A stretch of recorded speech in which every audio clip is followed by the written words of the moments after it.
Hoje a gente vai mergulhar numa história de resiliência, de estratégia e sobre o que é preciso para superar um fracasso no caminho para se tornar médica. Essa é a jornada da doutora Laura Cunha. O caminho dela até a residência dos sonhos em pediatria começou, na verdade, com um revés totalmente inesperado. Um verdadeiro choque. A Laura? Bom, desde criança ela sonhava em ser pediatra. E sabe, como toda aluna dedicada, ela se sentia super preparada para as provas de residência. A preparação dela foi bem tradicional, né? Aquele método que sempre deu certo na faculdade. Ler as apostilas, fazer aqueles resumos super detalhados. Ela realmente acreditava que o histórico acadêmico dela seria o suficiente. Só que aí veio o resultado. E foi o que ela mesma chamou de aquele grande baque. Ela não tinha passado. Imagina a crise de confiança. E aquela dúvida que dói, né? Peraí, se as provas medem conhecimento médico, será que eu sou mesmo uma boa médica? Mas mesmo com esse baque todo, ela não desistiu. Pelo contrário, ela entendeu que tinha alguma coisa ali, na abordagem dela, que estava fundamentalmente errada e que precisava mudar. E olha só essa comparação que mostra direitinho a virada de chave que ela deu. Ela saiu daquele método antigo de só ler e resumir para uma coisa totalmente nova e ativa, focar em questões, fazer simulados todo mês. Basicamente, ela parou de estudar como se fosse para a faculdade e começou a estudar para as provas de residência, uma mudança crucial. E essa foi a grande sacada. A percepção-chave é que estudar para a residência é uma habilidade totalmente diferente de estudar para a faculdade. O sucesso dependia de desaprender os velhos hábitos e abraçar um método novo, pensado exatamente para esse desafio. Bom, vamos ver agora como essa nova estratégia foi se desenrolando ao longo do ano, porque a preparação dela foi dividida em fases bem claras. E essa ideia de um estudo direcionado, nossa, é fundamental. É aqui que entra a importância de ter as ferramentas certas, sabe? Para quem está nessa jornada e quer uma preparação de verdade, vale muito a pena dar uma olhada no medcobe.com.br. Lá tem o maior banco de questões do Brasil, com provas de todas as instituições, questões comentadas, resumos práticos, tudo para ajudar a focar no que realmente cai na prova. E olha que interessante essa linha do tempo. No início do ano, ela estava construindo a base, mas o ponto de virada mesmo foi ali por julho e agosto. Justamente na época em que muita gente já está cansada, foi quando ela encontrou um fôlego novo. E aí, no fim do ano, veio o período intensivo para lapidar tudo.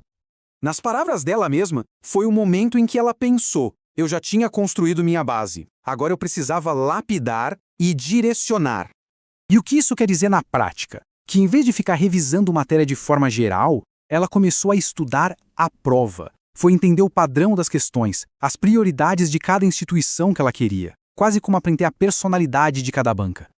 Chegando na reta final, a estratégia ficou ainda mais afiada, especialmente na hora de equilibrar a vida, o trabalho e, claro, as provas de altíssimo risco. Olha só o plano dela que foi super inteligente. No primeiro semestre, ela manteve 4 plantões por semana. Lá pelo meio do ano, reduziu para 3 para focar mais nos simulados. No período intensivo, pegou ainda menos plantões. E aí, em dezembro e janeiro, ela parou de trabalhar. Foco total. Foi um plano gradual que permitiu que ela se sustentasse sem abrir mão do tempo de estudo quando era mais crucial. Mas aqui tem uma lição muito importante que ela aprendeu. Ela focou tanto na prova escrita que acabou não se preparando para a prova prática, a segunda fase, até depois de passar na primeira. Isso gerou um estresse absurdo. Então o conselho dela é claro: comecem a se preparar para as duas fases mais cedo, para diminuir a ansiedade. E outra coisa, ela tornou a saúde mental uma parte inegociável da rotina, e especialmente o tempo para academia.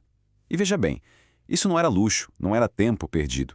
Era parte central da estratégia para manter a cabeça no lugar e conseguir render sob pressão. Mas, sabe, além de toda a estratégia, de cronograma, o que realmente sustenta uma virada de jogo como essa é algo mais profundo. É um senso de propósito. Para ela, a rede de apoio foi essencial.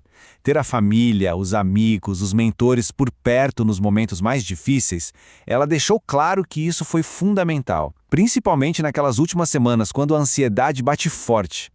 E a motivação mais profunda dela veio de uma experiência pessoal muito dolorosa. Ela perdeu o pai para um câncer quando era criança e se sentiu completamente impotente. E isso marcou ela de um jeito que ela mesma descreve assim: eu nunca mais quero sentir o que eu senti quando perdi meu pai, só olhando, sem poder fazer nada. Eu quero ser uma das pessoas que fazem. Essa memória, então, se tornou o porquê dela. A força que empurrava ela para frente para estudar e poder ser a pessoa que faz a diferença para outras famílias. Era nisso que ela se apegava quando a vontade de desistir aparecia. Então, para fechar, as principais lições que ficam são essas. Primeiro, confie no processo. Segundo, não é sobre a quantidade de matéria, mas a qualidade do estudo direcionado.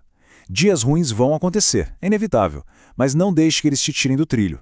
E o mais importante, encontre força nos seus momentos difíceis e tenha orgulho da sua jornada, seja qual for o resultado. E essa história toda deixa uma pergunta no ar, para a gente refletir. Qual é aquele objetivo maior, aquele propósito profundo que vai ser o combustível na jornada de cada um, especialmente naqueles momentos mais difíceis?